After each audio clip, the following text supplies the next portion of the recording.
Richard Dawkins, the world's most famous atheist, was in a debate with Giles Fraser, a Catholic priest, and Dawkins was making fun of Christians, saying that most of them probably couldn't even name the first book of the New Testament.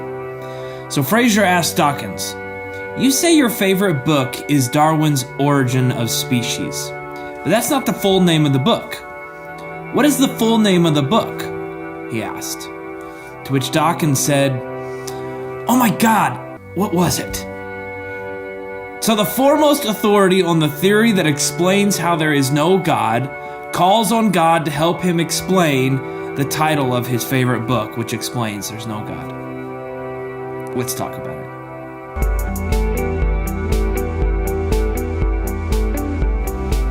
We all put our faith in something. Do you know what you're putting your faith in?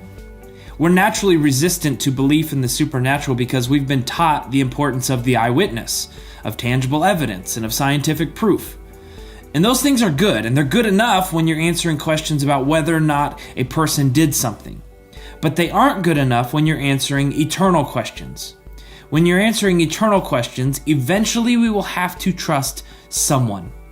So who are you choosing to trust? As long as you're trusting humans, you should be skeptical. But there is another option. Jesus, God himself, came to earth. I know, crazy, huh? And when he came, he did things to show us that he was who he said he was.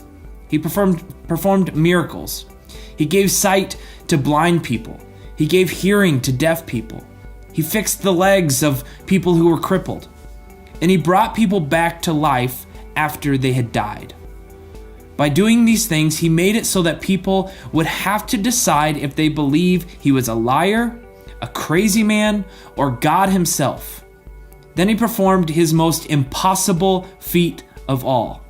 He raised himself from the dead. Acts 17, verses 27 through 31 says, "His purpose was for the nations to seek after God and perhaps feel their way toward him and find him. Though he is not far from any one of us, for in him we live and move and exist. As some of your own poets have said, we are his offspring. We are his children."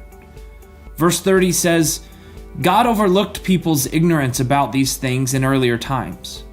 But now he commands everyone everywhere to repent of their sins and turn to him. For he has set a day for judging the world with justice by the man he has appointed. And he has proved to everyone who this is by raising him from the dead. So now we are accountable.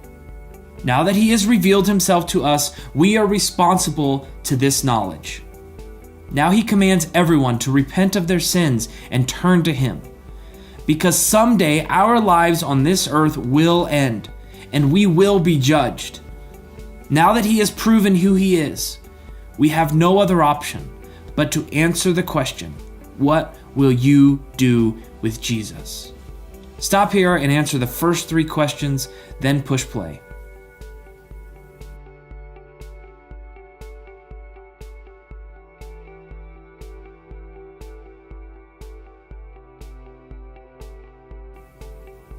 So Easter is the celebration of a miracle, and it's the miracle of the resurrection. So I'd like to take a look at another resurrection story in the Bible. You probably know it. It's the story of Lazarus. Luke 11, a man named Lazarus was sick. He lived in Bethany with his sisters Mary and Martha. Verse 4 says, "But when Jesus heard about this, he said, 'Lazarus' sickness will not end in death. No, it happened for the glory of God, that the Son of God will receive glory from this.'" Verse 5, "So although Jesus loved Martha, Mary, and Lazarus, he stayed where he was for the next 2 days." And we can relate to asking Jesus to do something, but he doesn't do it when we want him to do it sometimes. But eventually, he did go to Bethany to be with Mary and Martha. Verse 30 says, "When Martha got the word that Jesus was coming, she went to meet him, but Mary stayed in the house. Martha said to Jesus, 'Lord, If only you had been here, my brother would not have died. But even now, I know that God will give you whatever you ask." So Martha had an incredibly strong faith in Jesus. And Jesus said, verse 23, Jesus told her, "Your brother will rise again." "Yes," Martha said, "he will rise when everyone else rises at the last day." "I know he's going to heaven, but I want to see him now," she sang. Verse 25, Jesus told her, "I am the resurrection and the life. Anyone who believes in me will live, even after dying. Everyone who lives in me and believes in me will never die." "Do you believe this, Martha?" "Yes, Lord," she told him. "I have always believed you are the Messiah, the Son of God, the one who has come into the world from God." Then she returned to Mary. She called Mary aside from the mourners and told her, "The teacher is here and wants to see you." Remember, Mary stayed in the house when Martha went out to see Jesus. Verse 32, when Mary arrived and saw Jesus, she fell at the feet and said, "Lord, if only you had been here, my brother would not have died." When Jesus saw her weeping and saw the other people wailing with her, a deep anger welled up within him, and he was deeply troubled.